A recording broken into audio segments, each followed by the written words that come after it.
Yesterday in the Larry Millete trial, they had a witness, and I got to tell you, I don't like it. I don't like it at all. Yesterday was, I believe, day 16 of the trial.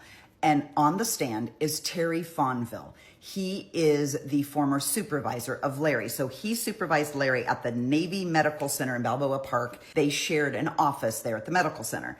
Now, Terry has known Larry for 20 years. And the thing you'll notice about this witness is that he immediately tries to distance himself from Larry. No. I was just his supervisor. I wouldn't call us friends. Like he declined to admit on the stand that they were friends. But they'd known each other and worked together for 20 years. At some point it comes out that Terry Fonville had even attended birthday parties for the Millete children. So he knew Larry. He knew Larry very well, which is why I'm pissed off about his testimony. Now, according to the reporters, they said that this was testy at times, because what I get is that he's a friend who's been subpoenaed to testify against Larry, and he doesn't really want to. But for his own career, for his own reputation, he can't connect himself as friends to an alleged murderer. So Terry is trying to walk that fine line, and it didn't fucking work. There were several text messages between Terry and Larry the week of Maya's disappearance, right? They start right around January 5th. They kind of go throughout the week, the last of them being around the 9th or the 10th. Now, what's interesting is several of these are no longer in Terry's phone.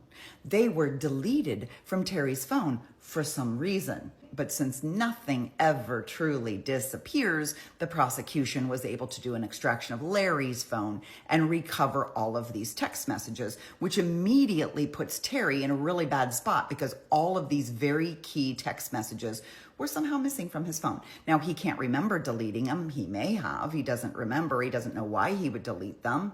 Oh, I know why. Because you're friends with fucking Larry, and you don't want to make it look like you knew more about Maya's disappearance than you're pretending to know. Now, what Terry did keep is the text message from Larry Millete that he received on January 6th. So this is one full day before Maya goes missing. On January 6th, he receives a text from Larry that says, "I'm not coming into work today." Although they are not friends, Larry goes on to tell him, hey, it's been an exhausting day.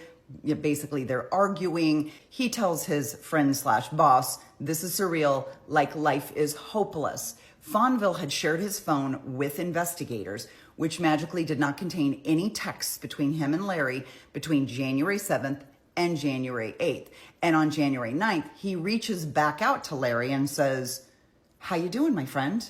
As if there's no activity from the two preceding days. That is when the deputy DA, Christy Bowles, goes, oh, but wait, we got Larry's phone records. So let's look through the texts that really existed. These texts go back to January 5th when Larry texts him, she's asking for a divorce again.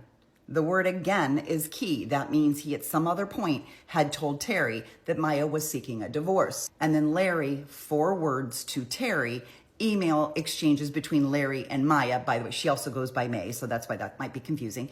But Larry and Maya also are exchanging text messages, and he's sharing these with Terry, who's not his friend, it's just his boss.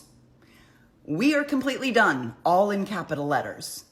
And then a January 6th text, this is the day before she goes missing, and this is the day that Larry first calls out of work. I don't want to be your wife anymore. I'm filing whether you like it or not. After Larry misses one day of work, it's now the next day. This is January 7th. Fonville asks Larry, hey, like, when you coming in? What's your ETA? He doesn't hear back right away, but at 12:30, Larry says, I am not right. I'm about to lose it. That's when Fonville replies, like, hey, call me. He recognizes that his friend is going through a hard time, so he's trying to figure out what's going on. These messages are not in Terry Fonville's phone when he hands them over to police. When he's asked whether he spoke with Larry on the phone, he can't remember. Maybe he could have, he doesn't remember. This is exactly what I just read, but the police detailed it out at the time. This is all January 7th. These are the text messages that these two men sent to each other throughout the day on the 7th, which is the day Maya went missing.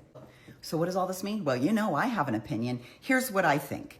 On the 5th, 6th, and 7th of January, he's hearing from Larry. He says that Maya is asking for a divorce again. Maya is telling him she no longer wants to be married to him. She wants a divorce. She's filing no matter what. He tells his boss, I'm losing it. I don't know what I'm going to do. He calls out sick from work and he goes missing. Now, here's what's interesting. Those last text messages on the 7th from Larry, where Larry says, I'm losing it. At no point does Terry call the police to go do a wellness check. At no point does he try to go to Larry's house and see if he's there. He makes no attempt to identify where Larry is. At this point, I would be questioning if Larry was harming himself. So I would be calling the police and having them go do a wellness check. He does none of that. On the 8th, January 8th, he emails Maya to express concern over Larry. He hasn't seen Larry, he hasn't heard from Larry. And it says, quote, it's not like him to miss work. It has been a few days. Now, he acknowledges on the stand that Maya never responded to that email. Of course she didn't, because she's missing. And when she didn't respond, that should have been Terry's indicator that something is very fucking wrong. And on the 9th, he tries to get a hold of Larry. And by now, word has gotten out that Maya is missing. So what Terry should have done was Terry should have immediately called the police and said, I'm really nervous that my friend has something to do with his wife's disappearance. And he should have handed over everything right then and there. He didn't. He deleted the text messages. He acted like the last he'd heard from Larry was January 6th when he called out sick. And he knows nothing else. He tried to fucking cover it up. So no wonder he was testy on the stand. Unfortunately, what we're seeing here is a pattern where multiple people noticed that Larry was escalating. Larry was saying things and showing behaviors that could maybe believe to be violent, and nobody did anything to protect Maya. And the minute it happened, nobody immediately went to the police and said, we think it's Larry because X, Y, and Z, and this is how he's been acting, and here's all the proof. Nobody did that. They all believed Larry was a good guy that had nothing to do with his wife's disappearance.